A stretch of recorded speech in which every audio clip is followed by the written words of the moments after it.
if you look back when Pelosi got into Congress in the mid-'80s, she did have a progressive streak. And I know that she was working on single-payer healthcare up until about the time Clinton got into office. So it wasn't very long, but ultimately, you evolve and you just get right with how things are. And then she became the most prolific stock trader this world has ever seen. I mean, really, there is a social media page devoted to following Nancy Pelosi's stock trading. And she's out here telling you that populism is evil. You don't need it. You just need more liberal neoliberalism. That's the answer. We're doing just fine. Joe is doing great. And if you want to be a Putin apologist, if you want to be a Trump apologist, which are her go-to lines, well, here we have a rebuttal at Oxford to Pelosi's neoliberal BS. Populism is not a threat to democracy. Populism is democracy. You damn right it is. Obama argued Bernie was the populist. It was Bernie who'd spent 5 decades fighting for working people. But Trump. Something curious happens. If you watch Obama's speeches after that point, more and more recently, he uses the word populist interchangeably with strongman, with authoritarian. The word changes meaning. It becomes a negative, a pejorative, a slur. To me, populism is not a dirty word. Since the 2008 crash, and specifically the $1 trillion Wall Street bailout, we are in the populist age. And for good reason. The elites have failed. Let me address some common fallacies, some of which have been made tonight. If the motion was that demagoguery was a threat to democracy, I would be on that side of the House. If the motion was that political violence was a threat to democracy, I'd be on that side of the House. January 6th has been mentioned. A dark day for America indeed. And I'm sure Congresswoman Pelosi will agree that the entire month of June 2020, when the federal courthouse in Portland, Oregon was under siege and under insurrection by radical progressives, those too were dark days for America. Is that her trying to raise her hand? Excuse me. You're not allowed to question me like that. This guy's good. Travers, I don't know if you know who he is or if there's any light that you can shed. But yeah, let's finish this out. Yes. There is no equivalence of it. So that, yes. So you don't agree? Well, that's fine. You don't agree. That's fine. But it is not like what happened on January 6th, which was an insurrection incited by the President of the United States. So you don't agree? But you'll condemn those days. My point, though, is that all political movements are susceptible to violence and indeed insurrection. And if we were arguing that fascism was a threat to democracy, I'd be on that side of the House. Indeed, the current populist age is a movement against fascism. I've got quite a lot to get through. Populism, as you know, is the politics of the ordinary people against an elite. Populism is not a threat to democracy. Populism is democracy. And why else have universal suffrage if not to keep elites in check? Ladies and gentlemen, given the success of Trump, and more recently Javier Milei taking a chainsaw to the state behemoth of Argentina's bureaucratic monster, you'd be mistaken for thinking this was a right-wing populist age. But that would be ignoring Occupy Wall Street.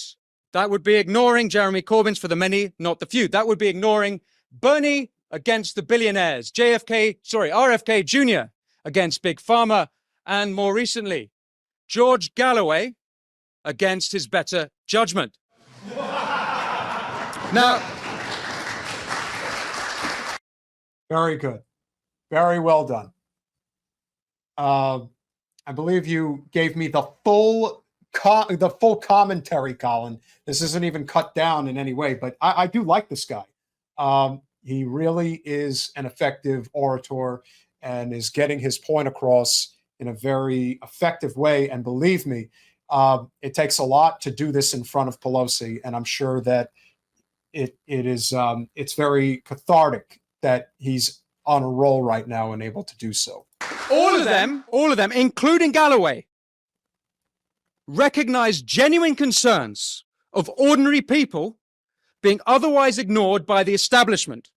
I'm actually rather surprised that our esteemed opposition, Congressman Pelosi, is on that side of the motion. I thought the left was supposed to be anti-elite. I thought the left was supposed to be anti-establishment. Today, particularly in America, the globalist left have become the establishment. And there is no arguing against that point. None. He's right. Now, the problem I have, that I'm sure a lot of you would agree, is that the framing is poorly done, which is why anybody who is on the political left, if you will, gets lumped in with this group. It is not the same. There is the elite liberal class and there is the working class left. If you're on the left, more often than not, and I'm not talking about the woke left where everything is just about social justice warrior shit. I'm talking about people who are in favor of the labor movement. That's the left. What Nancy Pelosi is not the left. And framing it as such is where I take issue with this gentleman. Not to say that a lot of what he said isn't correct, certainly. However, the left and the liberal class are two completely different sectors of politics. No question about it. And she is of the neoliberal hierarchy in our society. She is the establishment, and she in many ways is still the face of the Democratic Party. And is there any doubt that she is the leader over Hakeem Jeffries? She still runs the show. No question about it. If she didn't, then why isn't Mr. Jeffries there? He is the one who apparently is the leader, but I don't know. All signs still point to Pelosi being the one pulling the strings. We'll continue. I suppose for Ms. Pelosi to have taken this side of the motion, she'd be arguing herself out of a job. But it's here in Britain where right and left populists united for the supreme act of democracy, Brexit. Polls have showed the number one reason people voted for Brexit was sovereignty, for more democracy. Point of information. Thank you. What was the response of the Brussels elite? They did everything in their power to undermine the democratic will of the British people. And the Westminster elite were just as disgraceful. As we've heard, David Cameron called the voters fruitcakes, loonies, and closet racists. The Liberal Democrats did everything they could to overturn a democratic vote. Keir Starmer campaigned for a second referendum. He's not wrong. We have to be objective in how we call these things out. That's the point. Now he comes back with a very strong talking point. They did try to move heaven and earth to overturn the Brexit vote. Whatever happened to the democratic process? You know, we get on that here in this country about not accepting the vote. Well, that's what happened over in the UK. They voted for Brexit. And then they tried to do everything they could to make sure that that vote got thrown out. So just know, we've reached a point where there's dishonesty all around because the system is breaking at the seams. Elites would have had us voting and voting and voting until we voted their way. Indeed, that's what happened in Ireland and in Denmark. Let's look at some of the other populist movements. The Hong Konger populist revolt is literally called the pro-democracy movement.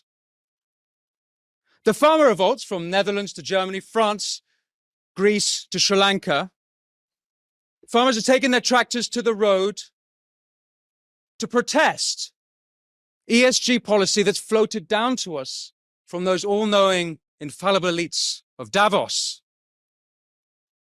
The trucker movement in Canada became anti-elitist when petty tyrant Prime Minister Justin Trudeau froze their bank accounts, not the behavior of a democratic head of state. The Gilets jaunes in France, ULEZ in London, working people protesting policy that hurt them. And how are they treated? They're called conspiracy theorists. They're called... He's right. He is right. Whether you agree with their positions or not, this is what happens. This is the blowback that you receive for going against them. I, in particular, was appalled at what happened to the truckers in Canada.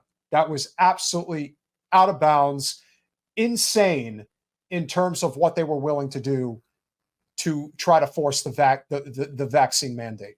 That was absolutely insane. As I said, I've been vaccinated.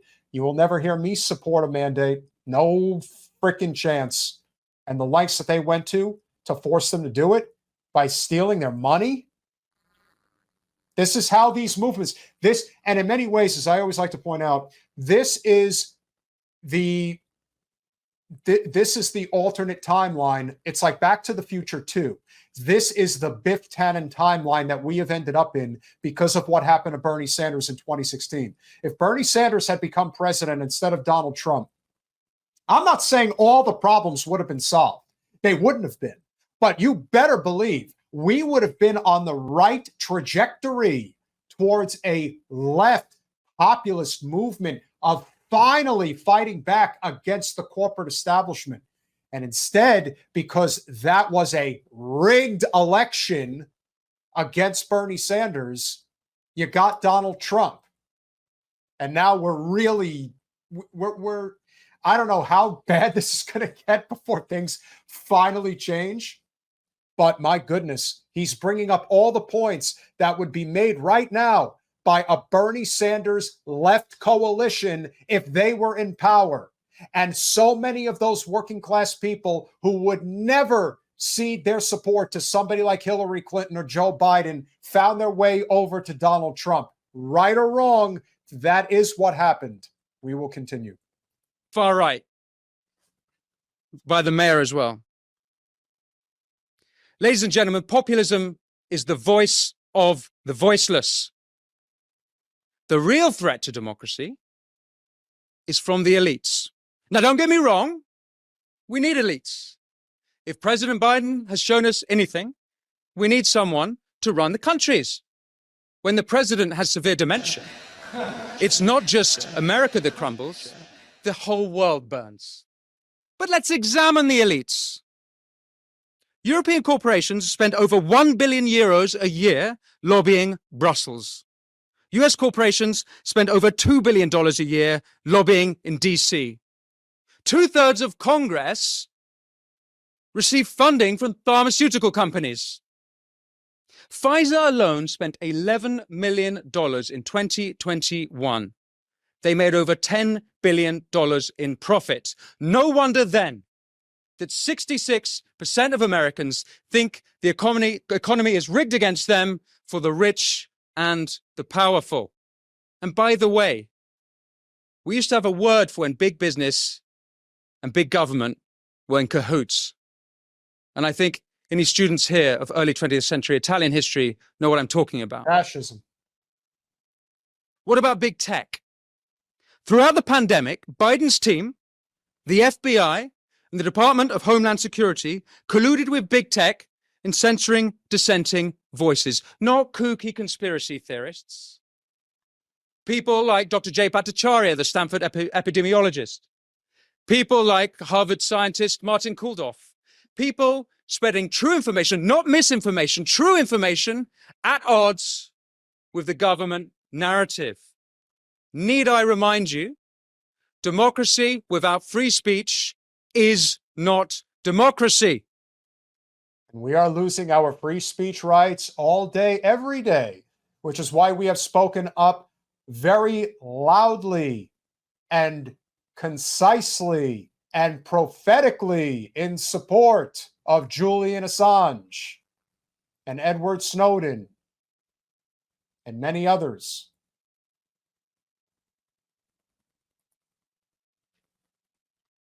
This was a direct breach, by the way, of the First Amendment.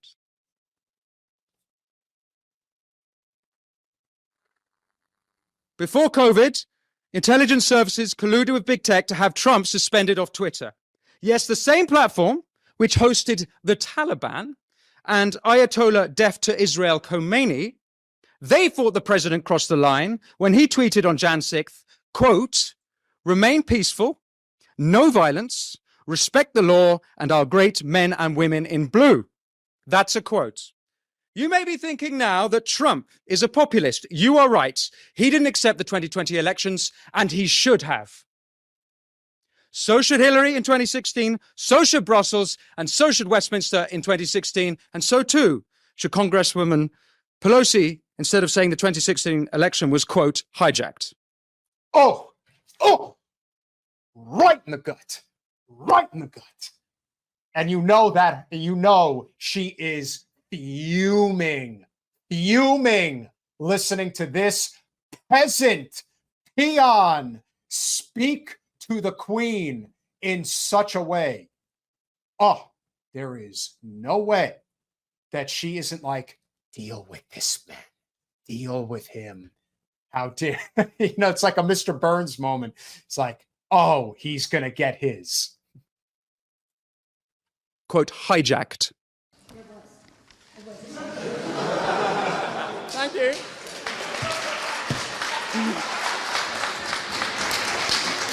That means that we don't accept the results of it. Okay.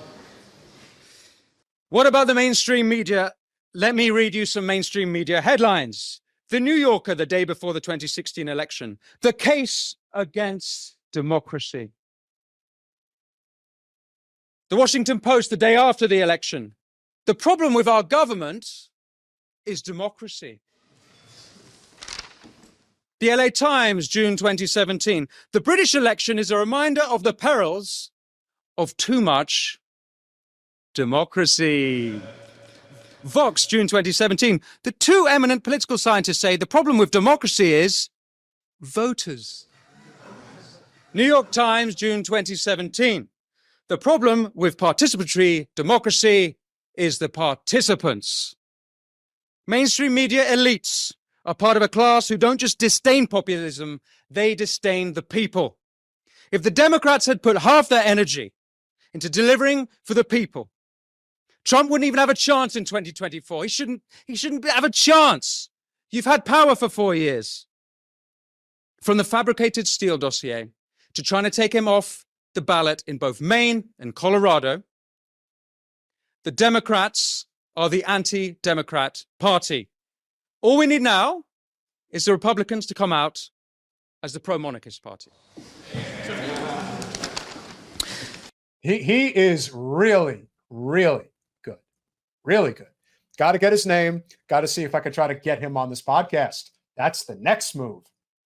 Ladies and gentlemen, populism is not a threat to democracy, but I'll tell you what is.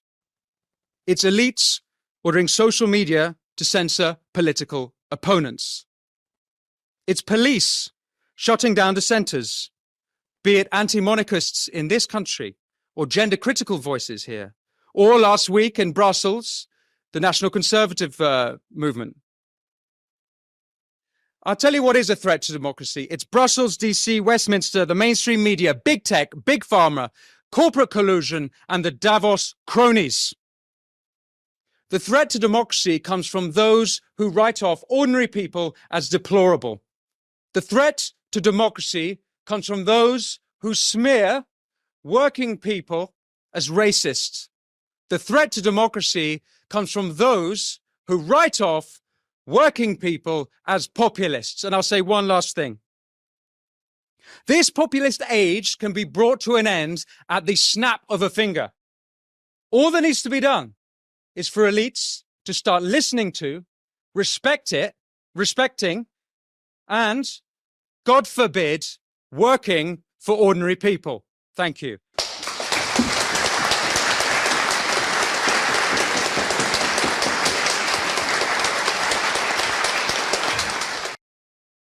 You know what was really interesting about that conclusion? First of all, he got a much louder round of applause than Pelosi did. But did you see who was clapping at the end and she was like, don't do that? Paul Pelosi was clapping. It's almost like, Nancy, you clap for him? He was crapping on me the whole time. I thought he was inspiring. What am I supposed to say?